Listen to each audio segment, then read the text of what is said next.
नमस्कार दोस्तों, मैं आपका अपने चैनल HVS स्टडीज़ में स्वागत करता हूं। इस वीडियो में आपके लिए 25 मार्च 2022 का करंट अफेयर लेकर आ गया हूं, जिसमें हम बात करेंगे स्टैटिक जीके और रिलेटेड करंट अफेयर का रिवीजन की। अगर आप इस चैनल पर पहली बार आए हो तो आपसे अनुरोध है, चैनल को सब्सक्राइब कर लीजिएगा। वीडियो अच्छी लगे तो वीडियो लाइक करके ज़रूर जाइएगा। लास्ट में आपके लिए क्विज़ रखा है, उस क्विज़ को ज़रूर सॉल्व कीजिएगा। चलिए बात करते हैं लास्ट डे के क्विज़ की। तो लास्ट डे आपसे क्वेश्चन पूछा गया था, F1 Bahrain grand prix 2022 won by whom. तो आप सभी ने आंसर चार्ल्स लेक्लारेन का दिया था और वही आंसर सही था। आज के पहले क्वेश्चन की बात करें तो आज का पहला क्वेश्चन है, which country becomes hottest place on the earth record 53.2 degree Celsius, मतलब 53.2 डिग्री सेल्सियस टेम्परेचर मार्च के महीने में ऑब्जर्व किया गया है किस कंट्री का, और जो कि हॉटेस्ट है, हॉटेस्ट प्लेस बना है अर्थ का। तो आंसर यहाँ पर हो जाएगा, ये कुवैत में टेम्परेचर ऑब्जर्व किया गया। आपको ध्यान रखना है, कुवैत में जो ये टेम्परेचर है, ये मार्च के महीने में सबसे हाईएस्ट टेम्परेचर होने के साथ ही ये अर्थ का सबसे हाईएस्ट टेम्परेचर वाली जगह भी हो चुकी है। आपको ध्यान रखना, 53.2 डिग्री सेल्सियस ऑब्जर्व किया गया, जो कि हॉटेस्ट प्लेस हमारे अर्थ का बना है। ठीक है, यहाँ पर बात करें तो ये जो ऑब्जर्वेशन की किसने है, तो वर्ल्ड रिसोर्स इंस्टीट्यूट के द्वारा इस ऑब्जर्वेशन को किया गया है। और अब कुवैत आपको एग्ज़ाम में ज़रूर दिखेगा। बात की जाए कुवैत की कैपिटल, तो कुवैत की कैपिटल कुवैत सिटी है और करेंसी दिनार है। आगे बात करें, जो भी इंटरनेशनली करंट अफेयर बना है उसको रिवाइज कर लेते हैं। जैसे पहला क्वेश्चन पढ़ लिया, दूसरा क्वेश्चन है, सरदार बरदाई मुखदेव जो कि इलेक्ट हुए हैं प्रेसिडेंट के रूप में तुर्कमेनिस्तान के। नाटो ने मिलिट्री एक्सरसाइज नॉर्वे में ऑर्गेनाइज की है, जो कि कोल्ड रिस्पॉन्स 2022 के नाम से की जा रही है। महात्मा गांधी ग्रीन ट्रायंगल को अनवील किया गया है मेडागास्कर में। बांग्लादेश साउथ एशिया की ऐसी कंट्री बना है जहां पर सबसे ज़्यादा women board of listed company में शामिल हुई हैं। रशिया को मोस्ट फेवर्ड नेशन ट्रेड का स्टेटस यूएस ने हटा लिया है। श्रीलंका ने भारत से 1 बिलियन US डॉलर का credit of line of credit पाया है, जिसमें वो इम्पॉर्टेंट जो सामान है वो भारत से मंगा सकता है। गैब्रियल बॉरिक जो कि यंगेस्ट प्रेसिडेंट बने हैं चिली के, और हंगरी के पहली फीमेल प्रेसिडेंट बनाई गई हैं कैटलीन नोवाक। आगे बात करें, अगला क्वेश्चन है, who take oath as 11th CM of Uttarakhand. 11th CM Uttarakhand के कौन बने हैं, तो आंसर यहाँ पर हो जाएगा, ये दोबारा से री इलेक्ट हुए हैं पुष्कर सिंह धामी। ये पहले भी थे और अभी दोबारा से इलेक्ट कर दिए गए गवर्नर के द्वारा। वहाँ की जो गवर्नर है गुरमीत सिंह के द्वारा इनको इलेक्ट किया गया है, मतलब इनको इनके पद की शपथ दिलाई गई है। याद रखिएगा। आपको बता दूं, जो तीसरे ऑप्शन पर लिखा, वैसे आंसर तो बी ऑप्शन हो गया, लेकिन तीसरे ऑप्शन पर लिखा हुआ है नित्यानंद स्वामी।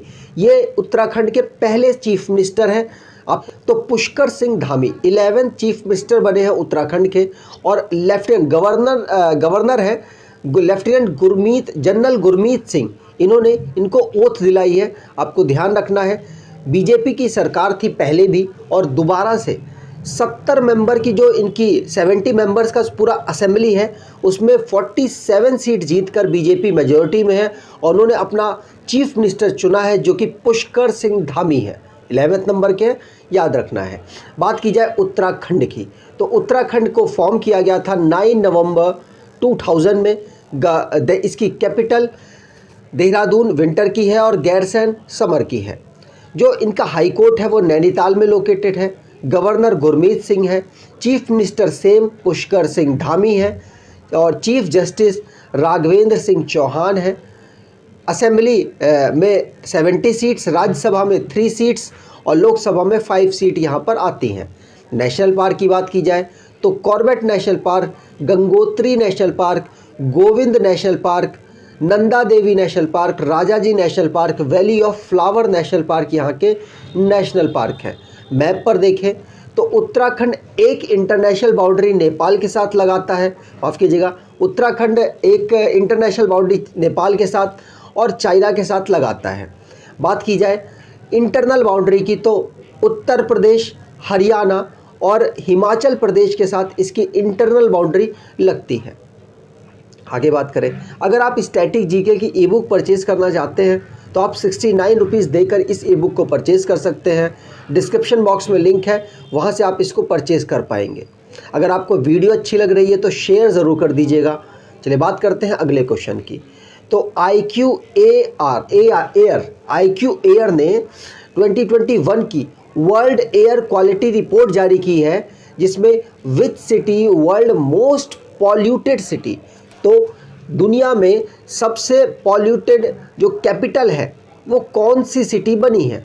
तो आंसर यहाँ पर हो जाएगा वो ही है जो भारत की एक कैपिटल है। भारत की कैपिटल नई दिल्ली, मतलब दिल्ली ही सबसे पॉल्यूटेड सिटी बनी है और दुनिया की सबसे पॉल्यूटेड कैपिटल सिटी ये बनी है। आपको ध्यान रखना है, पूछा जा सकता है। तो नई दिल्ली को इसमें टॉप रैंकिंग मिली है कि कैपिटल किस देश की कैपिटल सबसे ज़्यादा पॉल्यूटेड है, तो भारत की कैपिटल ही सबसे ज़्यादा पॉल्यूटेड है। IQ एयर 2021 की जो रिपोर्ट जारी हुई उसमें दूसरे नंबर पर बांग्लादेश की कैपिटल ढाका और उसके बाद चाड की कैपिटल डजमाने और तुसाम्बे तजिकिस्तान की कैपिटल, उसके बाद मस्कट ओमान की कैपिटल का नंबर भी आता है। बात की जाए भारत में जो सिटी है वो सबसे ज़्यादा पॉल्यूटेड कौन सी है, तो भिवाड़ी जो सिटी है वो सबसे ज़्यादा पॉल्यूटेड है। दूसरे पर गाज़ियाबाद, दिल्ली और जौनपुर का नंबर आता है। दुनिया में बात की जाए तो सबसे ज़्यादा पॉल्यूटेड कंट्री कौन सी है, तो पाकिस्तान सबसे ज़्यादा पॉल्यूटेड कंट्री है। दूसरे पर चाड, पाकिस्तान और तजिकिस्तान का नंबर आता है। भारत इसमें 5वें नंबर पर है। आगे बात करें, जो भी रैंकिंग से रिपोर्ट रैंकिंग से क्वेश्चंस बने हैं उनको रिवाइज कर लेते हैं। पहला क्वेश्चन पढ़ लिया। दूसरा, नाइट फ्रैंक ने एक रिपोर्ट जारी की जिसमें भारत की रैंक 51 है global house pricing index Q4 2021 के लिए।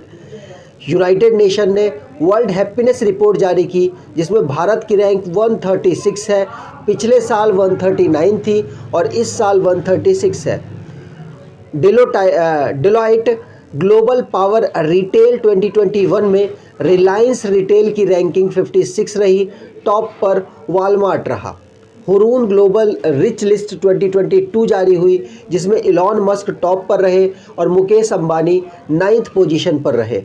मैटरनल मॉर्टेलिटी रेट इंडिया की जो रेट है उसमें केरला का बहुत बेहतरीन परफॉर्मेंस रहा और दुनिया में इटली का सबसे बेहतरीन परफॉर्मेंस रहा। सिप्री ने एक रिपोर्ट जारी की जिसमें सबसे ज़्यादा हथियार खरीदने के मामले में भारत और सऊदी अरेबिया का नंबर आता है और टॉप कंट्री जो कि सबसे ज़्यादा हथियार बेचती है वो USA का नंबर आता है। ग्लोबल इन्वेस्टमेंट इन डिजिटल शॉपिंग में भारत की रैंक 2nd है। वी-डैम डेमोक्रेसी रिपोर्ट 2022 जारी हुई जिसमें भारत की रैंक 93rd है। Skoch state of governance ranking 2021 जारी हुई जिसमें आंध्र प्रदेश टॉप पर है। अगले क्वेश्चन की बात करें, वर्ल्ड TB डे मतलब ट्यूबरक्लोसिस डे ऑब्जर्व ऑन, तो वर्ल्ड TB डे कब ऑब्जर्व किया जाता है, तो आप यहाँ देख सकते हैं 24 मार्च को हर साल वर्ल्ड TB डे ऑब्जर्व किया जाता है। टीबी की जागरूकता फैलाने के लिए किस तरीके से फैलता है, हो जाए तो उसके बाद क्या क्या उपचार करने की ज़रूरत है, पहला स्टेप आपको क्या उठाना चाहिए, अगर आपको शक होता है कि आपको टीबी है तो उस टाइम पर आपको क्या करना चाहिए, ये सारी चीज़ों की जागरूकता फैलाने के लिए वर्ल्ड टीबी डे को 24 मार्च को सेलिब्रेट किया जाता है, को ऑब्ज़र्व किया जाता है, माफ़ कीजिएगा सेलिब्रेट नहीं ऑब्ज़र्व किया जाता है। यहाँ पर बात की जाए तो टीबी को जो डिस्कवर किया गया था वो डॉक्टर रॉबर्ट कोच के द्वारा 1882 में डिस्कवर किया गया था, आपको ध्यान रखना है। और इस साल की जो थीम रही है वर्ल्ड टीबी डे की वो रही है invest to end TB save lifes. आगे बात करें तो WHO WHO के द्वारा इस डे को सेलिब्रेट किया जाता है, इस डे को ऑब्जर्व किया जाता है। और WHO के इस समय पर DG टेड्रोस अधनम है, जो कि इथोपिया से बिलोंग करते हैं। WHO का हेडक्वार्टर जेनेवा स्विट्ज़रलैंड में है। आगे बात करें, जो भी डेज़ रहे हैं उनको रेगुलर रिवाइज कर रहे हैं और आज भी रिवाइज कर लेते हैं, जिससे कि डे हम भूल ना पाए। नीचे से स्टार्ट करता हूँ। यूनाइटेड नेशन ने 15 मार्च को international day to combat Islamophobia मनाने की घोषणा की है। इसी साल से इस डे को 15 मार्च को मनाया जाएगा। वर्ल्ड स्पैरो डे 20 मार्च को सेलिब्रेट होता है। 21 मार्च को international day of forest celebrate होता है। 20 मार्च को वर्ल्ड ओरल हेल्थ डे, 22 मार्च को world water day, world poetry day, 21 मार्च को वर्ल्ड मेट्रोलॉजिकल डे, 23 मार्च को, और जिसकी थीम रही early warning and early action. शहीदी दिवस 23 मार्च को और वर्ल्ड टीबी डे 24 मार्च को ऑब्जर्व किया जाता है। अगले क्वेश्चन की बात करें, how many womens facilitate by NITI Aayog at 5th women transforming India award. तो इंडिया के विकास के लिए वुमेन का क्या योगदान रहा, उसके लिए नीति आयोग ने कितनी महिलाओं को ये अवार्ड दिए हैं। तो आंसर यहाँ पर हो जाएगा, इस साल हम 75th ईयर अपनी आज़ादी का मना रहे हैं। इसी के उपलक्ष्य में नीति आयोग ने 75 वुमेन्स को चूज़ किया है 5वें नंबर के वुमेन ट्रांसफॉर्मिंग इंडिया अवार्ड के लिए। याद रखना है, पूछा जा सकता है। यहाँ पर बात की जाए तो द वुमेन एंटरप्रेन्योरशिप प्लेटफॉर्म और नीति आयोग के कोलैबोरेशन से 5वें जो एडिशन में वुमेन ट्रांसफॉर्मिंग इंडिया अवार्ड दिए गए, वो 75th ईयर में इंडिपेंडेंस के दिए गए। इसीलिए 75 वुमेन्स को चूज़ किया गया, आपको ध्यान रखना है। और इस जो अवार्ड दिया गया उसमें एक लाइन को इंक्लूड किया गया है, सशक्त और समर्थ भारत। इसमें ये जो अवार्ड है ये 2018 से नीति आयोग के द्वारा दिया जा रहा है वुमेन्स को। क्वेश्चन है, which Indian player finishes runner up losses to इलेक्शन in final of all England championship. तो कौन से ऐसे प्लेयर हैं जो कि इंडिया के प्लेयर हैं, बैडमिंटन खेलते हैं और उनको वो फाइनल में हार गए हैं और ऑल इंग्लैंड चैंपियनशिप में वो जीते हैं। तो आंसर यहाँ पर हो जाएगा लक्ष्य सेन। लक्ष्य सेन इनका नाम है, इनका नाम याद रखना है। और ये विक्टर एक्सेन से हारे हैं फाइनल में, और इनको यहाँ पर ब्रॉन्ज ये फाइनल पर हारे हैं, तो इनको सिल्वर, ये माफ़ कीजिएगा गलत हो गया है, ये सिल्वर मेडल यहाँ पर इनको ये मिला है। और फाइनल में ये हार गए हैं किससे, विक्टर एलेक्सन से। और इसकी वजह से ये इंग्लैंड, जो कि इंग्लैंड में ऑल इंग्लैंड वो ओपन बैडमिंटन चैंपियनशिप जो ऑर्गेनाइज हुई, वहाँ पर ये सिल्वर मेडल भारत के लिए जिता कर लाए हैं। इनके अलावा 2 इंडियन हैं जो कि अभी तक कीर्तिमान रच पाए हैं इंग्लैंड ओपन बैडमिंटन चैंपियनशिप में, और उनका नाम है प्रकाश पादुकोण, जो कि इसमें विजेता रहे थे, और पुलेला गोपीचंद, जो कि 2001 में विजेता रहे थे। और तीसरे पर्सन हैं लक्ष्य सेन। अब लक्ष्य सेन किस स्टेट से बिलोंग करते हैं, तो आपको ये ध्यान रखना है कि ये उत्तराखंड से बिलोंग करते हैं। जो भी स्पोर्ट्स संबंधित करंट अफेयर बना है उसको रिवाइज कर लेते हैं। पहला क्वेश्चन पढ़ लिया। दूसरा क्वेश्चन है, इंडियन सुपर लीग में हैदराबाद FC पहली अपने टूर्नामेंट को जीता है। F1 बहरेन ग्रैंड प्रिक्स को, जो कि साल की पहली कारों की रेस है, उसको फरारी चलाने वाले प्लेयर चार्ल्स लेक्लार्क के द्वारा जीता गया है। पंकज आडवाणी, जो कि एशियन बिलियर्ड्स टाइटल को 8वीं बार जीत चुके हैं। फीडे चेस ओलंपियाड 2022 जारी हुई, जो कि चेन्नई में ऑर्गेनाइज कराया गया। श्रेयस अय्यर और अमेलिया किर, जो कि ICC player of the month फरवरी के लिए चुनी गई हैं। जर्मन ओपन बैडमिंटन 2022 में लक्ष्य सेन सिल्वर मेडल जीते। यहाँ पर भी ये फाइनल में हार गए और यहाँ पर भी ये फाइनल में हार गए। ये ऑल इंग्लैंड चैंपियनशिप है, ये जर्मन ओपन बैडमिंटन 2022 था, वहाँ पर भी ये हारकर सिल्वर मेडल, मतलब फाइनल पर हारकर सिल्वर मेडल जीते। तो अहमदाबाद में प्रधानमंत्री नरेंद्र मोदी जी ने 11वें नंबर का खेल महाकुंभ इनॉग्रेट किया। फेमस गोल्फर जो कि अमेरिका से बिलोंग करते हैं, टाइगर वुड इनका नाम है, world golf hall of fame में ये शामिल हुए। इंडिया जो कि टॉप पोजीशन पर रहा ISSF वर्ल्ड कप 2022 में। IPC ने रशियन और बेलारूस के एथलीट को बीजिंग विंटर पैरालंपिक में बैन कर दिया है।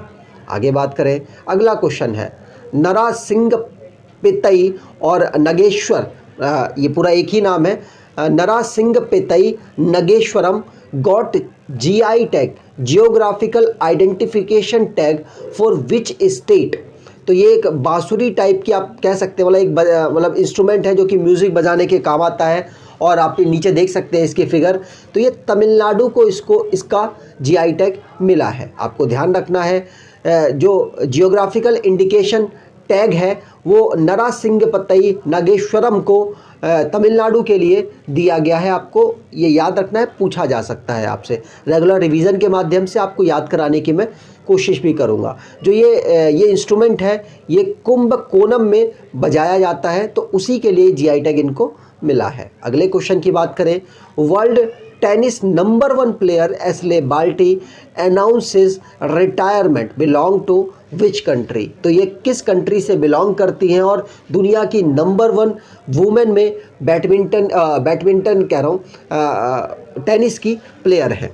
तो आंसर यहाँ पर हो जाएगा, ये ऑस्ट्रेलिया से बिलोंग करती हैं और इन्होंने बहुत ज़्यादा जो होता है ना विंबलडन और ये जो ग्रैंड स्लैम जिनको कहते हैं, वो बहुत बड़े टूर्नामेंट होते हैं, वहाँ पर भी इन्होंने जीत दर्ज की। इससे पहले ये क्रिकेटर थी, ऑस्ट्रेलिया के लिए खेला करती थी, मतलब ऑस्ट्रेलिया में ये काफ़ी बड़ी प्लेयर थी, और उसके बाद इन्होंने ये टेनिस शुरू किया और यहाँ से भी इन्होंने अपनी कम उम्र में ही रिटायरमेंट की घोषणा कर दी है। 25 ईयर की है इस समय पर, और इन्होंने जो कौन कौन से टूर्नामेंट जीते पहले इनके बारे में थोड़ा बता देता हूँ। ऑस्ट्रेलिया की फीमेल टेनिस प्लेयर हैं। 2019 में इन्होंने फ्रेंच ओपन जीता, 2021 में विंबलडन जीता, और उसके बाद जो अभी रिसेंटली में जनवरी में ऑस्ट्रेलियन ओपन हुआ उसको भी इन्होंने जीता है। याद रखिएगा, बेहतरीन प्लेयर है, इन्होंने रिटायरमेंट की घोषणा कर दी है। आगे बात करें तो अगला क्वेश्चन है, विच payment bank acquired freelance entrepreneur network gig India. तो गिग इंडिया को जो कि एक नेटवर्क की फ्रीलांस एंटरप्रेन्योर नेटवर्क की एक कंपनी है, और उसको किसके द्वारा एक्वायर कर दिया गया। तो आप यहाँ देख सकते हैं फिगर से कि फ़ोनपे के द्वारा इसको एक्वायर किया गया है, जो कि फ्रीलांस में ये प्रमोट करेगा। मतलब जो भी बिजनेस छोटे छोटे बिजनेस से जुड़े हुए लोग हैं उनको ये प्रमोट करने के लिए इसको एक्वायर किया गया है, जिससे कि इस वाले प्लेटफॉर्म का यूज़ करके ये अपनी रीच को और बढ़ा सके। कौन? फ़ोनपे। यहाँ पर बात की है फ़ोनपे की, तो फ़ोनपे को फाउंड किया गया था 2015 में। CEO इसके समीर निगम है, हेडक्वार्टर इसका बेंगलुरु में है। आज के क्विज़ की बात करें तो who becomes first African to win Pulitzer prize 2022। तो आपको कमेंट बॉक्स में डिटेल में आंसर देना है। अगर आपको ये वीडियो अच्छी लगी है तो आपसे अनुरोध है वीडियो को लाइक कर दीजिएगा, चैनल को सब्सक्राइब कर लीजिएगा, और एटलीस्ट अपने कुछ दोस्तों तक वीडियो को शेयर ज़रूर कीजिएगा। धन्यवाद।